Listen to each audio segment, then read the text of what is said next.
Hello everybody, and thank you once again for watching another episode of Ask Dr. Bob. And we really appreciate all your comments, questions.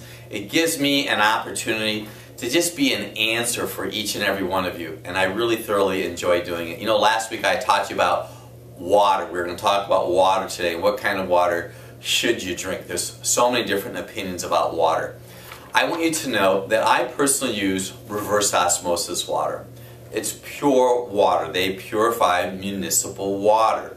I know it tends to be slightly acid. I eat a lot of greens. I use a lot of minerals to help increase my alkalinity in my body. I don't drink necessarily spring water unless I'm on the road and I can't get purified water, because the spring water is only as pure as the spring, and how the water, like herbicides and pesticides from farming, trickles down into the spring itself. I don't drink tap water. Just don't know what's been in that tap water. There are a lot of different types of waters today that you can buy in various stores. Without naming any brands, I don't promote distilled water. Distilled water tends to be dead.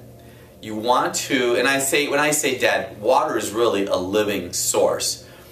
The water container, I use a stainless steel container, but you could also use a glass container for your water. I would drink a minimum of a quart of water every day. If you're not having at least one bowel movement a day, you need to drink more water. I had a very interesting question from an individual.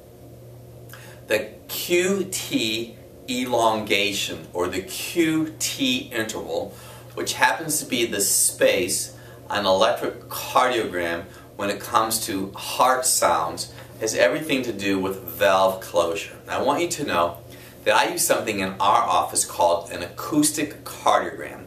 See, your heart, the heart valves, they close and they go lub-dub. So it goes lub-dub, opening and closing. Well, the muscles in your heart contract, and when they contract, they cause the valves in your heart to close. That's the lub-dub noise. What I have found from my experience, oftentimes if somebody does not have enough B vitamins, that's Bravo vitamins, that heart muscle might not contract hard and brisk enough, and guess what happens? You're going to have a longer interval. Now, sometimes we see on the acoustic cardiogram a very large second heart sound, which usually comes from adrenal gland distress. Going back to the QT elongation, I may suggest B vitamins. We use a B complex. It's very potent.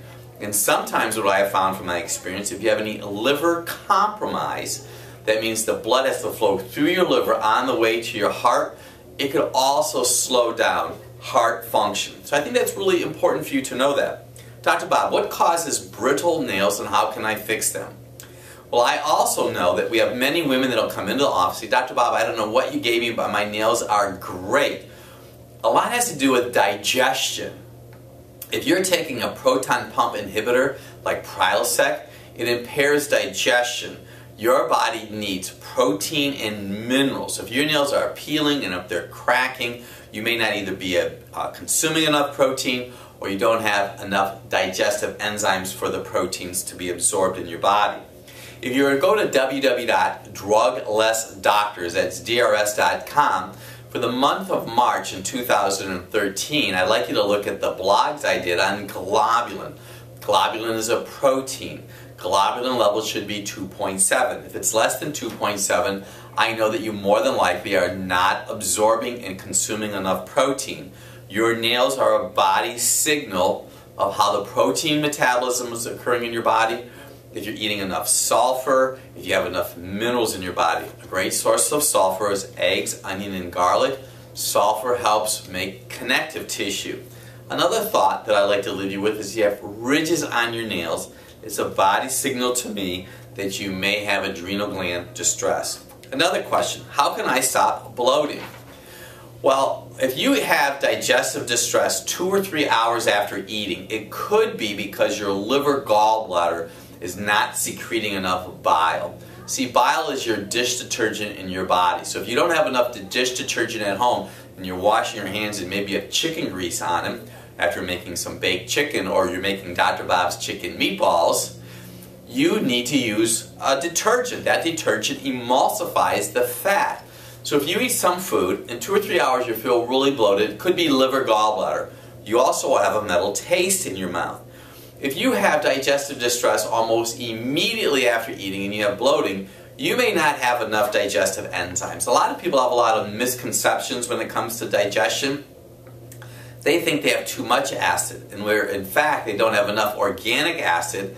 And when the food starts to digest inside of your body, what happens, it creates inorganic acid, which causes digestive distress. That's why people take antacids. They're taking the antacid to get rid of the acid that's caused by the putrefying food in your system.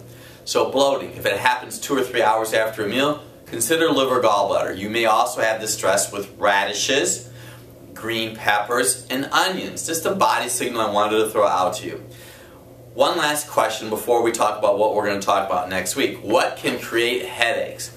Well, I could talk to you for an hour on headaches alone. Let me just briefly tell you this. If you have a headache that goes from the back of your neck to the top of your head, it could be misalignment in your spine. If you have a headache that you wake up in the morning, it's usually a low thyroid gland, not always, but usually, because you may have something sweet to eat before you went to bed the night before.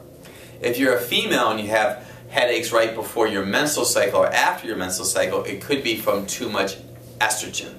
If you have sinus headaches, obviously it could be a sinus-related problem, usually from eating peanut butter and dairy products and not enough water.